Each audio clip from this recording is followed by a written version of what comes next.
Halo, halo semuanya, selamat pagi, salam sejahtera buat kita semua. Assalamualaikum warahmatullahi wabarakatuh. Pertama-tama, perkenalkan nama aku Dava Rashid dengan NPM 071 dari kelas strategi operasi K.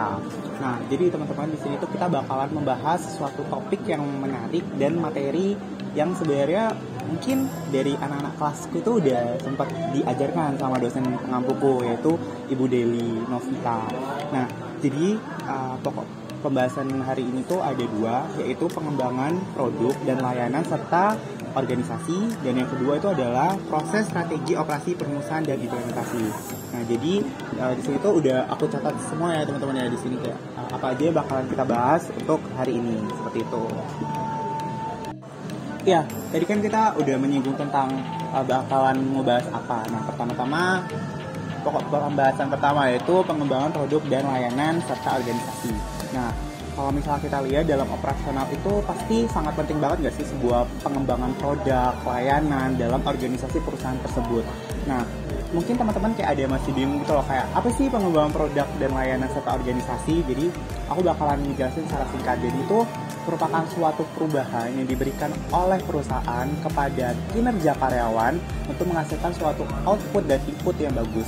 Nah, selain itu, biasanya kalau dalam pengembangan produk dan layanan itu juga harus diikutsertakan dengan pengembangan inovasi dan konservasi ke dalam produk tersebut. Maksudnya adalah kayak, nih, aku punya suatu produk dan layanan yang sebelumnya udah memang digunakan. Nah, untuk dikembangkan biar output dan inputnya itu bagus, maka aku harus memberikan inovasi yang lebih dan lebih lagi, seperti itu. Oh ya, teman-teman, dalam pengembangan produk dan layanan itu juga pasti perlunya ada sebuah inovasi dan kreativitas serta kayak ada desain kayak gitu. Nah, biasanya perusahaan itu bakalan menuntut sebuah karyawan untuk menciptakan tiga hal tersebut, yaitu kreativitas, inovasi, dan desain dalam pengembangan sebuah produk dan layanan. Kenapa demikian? Coba sih bisa kita bayangkan kalau misalnya tiga komponen tersebut itu tuh nggak dimasukkan ke dalam suatu pengembangan produk dan layanan. Pastinya tuh konsepan yang bakalan mau dijalankan itu juga pasti bakalan nggak ada gitu kan, kayak bakalan hopeless gitu. Nah, selain itu, dari ketiga komponen itu juga ada yang namanya sebuah strategi. Makanya kalau bisa dibilang, kenapa sih pentingnya sebuah strategi dalam pengembangan perusahaan itu adalah untuk menuntut atau memberikan sebuah kriteria utama dari perusahaan kepada target pasar tersebut. Jadi kalau misalnya kita lihat, strategi itu juga harus melihat target pasar, terus melihat pengembangan nilai produknya mereka, melihat target konsumen itu kayak gimana, terus seleranya itu kayak gimana juga. Pasti kan hal-hal yang kayak gitu tuh bakal menjadi tolak ukur perusahaan kayak, oh berarti produk dan layanan itu harus seperti ini kayak gitu. Nah, selain itu ada beberapa proses yang diberikan dalam pengembangan. Jadi kayak bagaimana sebuah produk layanan itu tercipta, bagaimana nilai yang bakalan diberikan kepada input dan outputnya ke masyarakat tuh kayak gimana gitu. Soalnya di sini pasti konsumen tuh menuntut untuk sesuatu hal yang baik gitu. Berarti di sini kayak prosesnya tuh di balik layar gitu loh teman-teman. Jadi makanya pengembangan dari produk dan layanan itu sangat penting bagi perusahaan operasional kayak gitu. Wah, kayak minumnya udah tinggal segini nggak sih? Tadi kita habis bahas beberapa subbab gitu.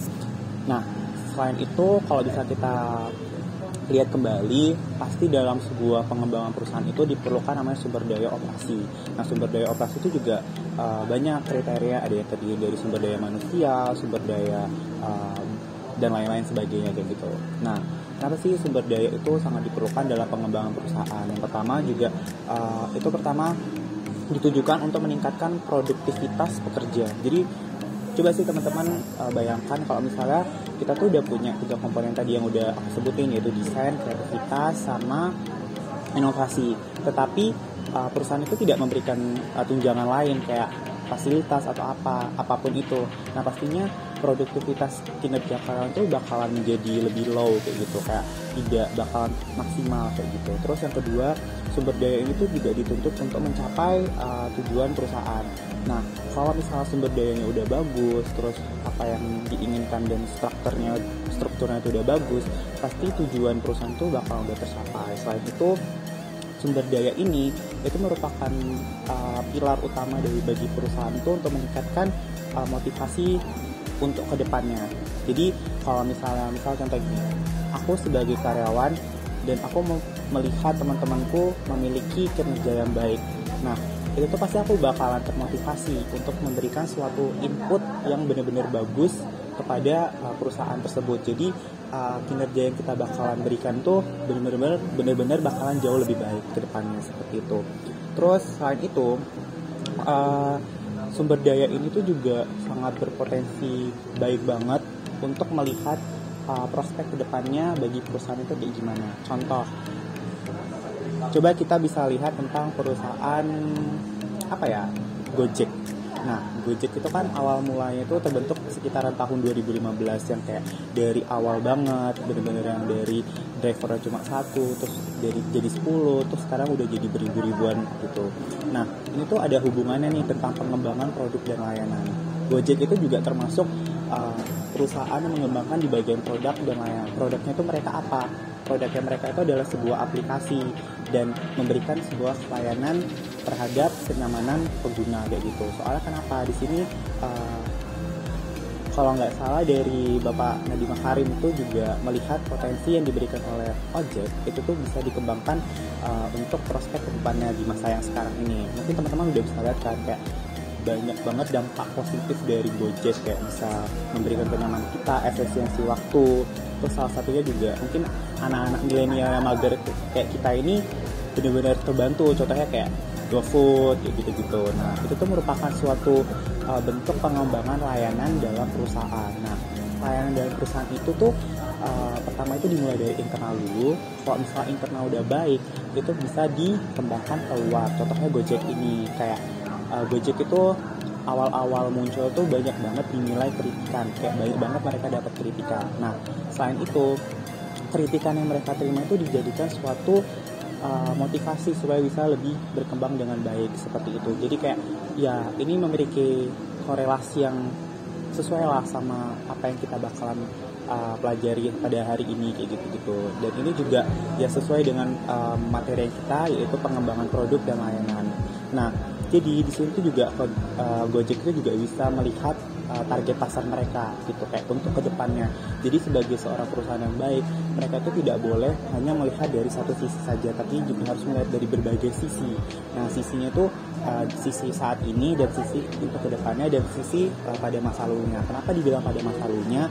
Itu supaya mereka tuh bisa menjadi sebuah bahan evaluasi, di mana ketika kita memiliki bahan evaluasi, kita tuh ada kemauan untuk mengembangkan untuk lebih baik untuk kedepannya, seperti itu. Mungkin itu aja sih kalau untuk dari bab yang pertama ini tentang pengembangan produk dan layanan serta organisasi. Dan itu yang bisa dapat aku simpulkan itu yang pertama adalah perusahaan itu harus benar-benar bisa bersinergi, yang kedua harus bisa memberikan dampak positif kepada karyawan, terus yang ini harus bisa memberikan suatu tempat atau wadah bagi karyawan untuk mengembangkan apa yang mereka pengen, seperti itu.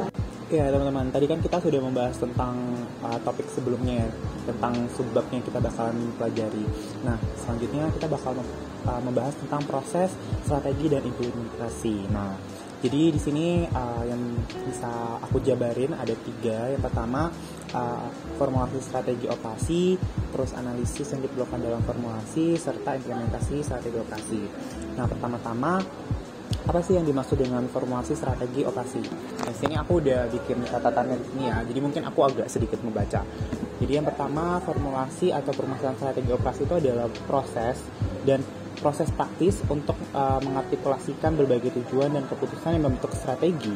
Nah, jadi itu di sini itu pada dasarnya seperti menyelaraskan rencana kegiatan, serta juga menyelaraskan dalam arti keadaan di mana kemampuan operasi yang disesuaikan dengan persyaratan pasarnya, seperti itu.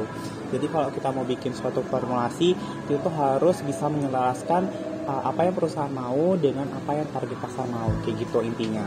Nah, kedua adalah analisis yang diperlukan dalam formulasi.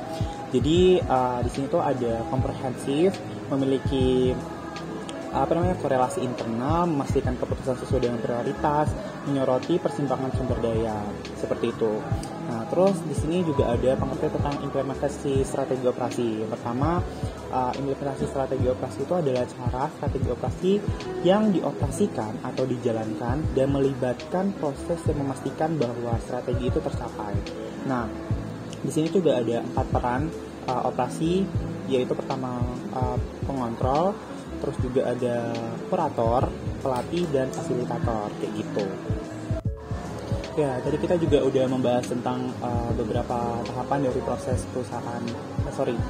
proses perumusan strategi dan implementasi. Nah, dalam proses ini tuh pasti diperlukan sebuah analisis kemampuan sumber daya operasional. Nah, sebenarnya kalau kita menganalisis itu agak susah. Kenapa? Maksudnya susah itu dalam bidang eksternal ya.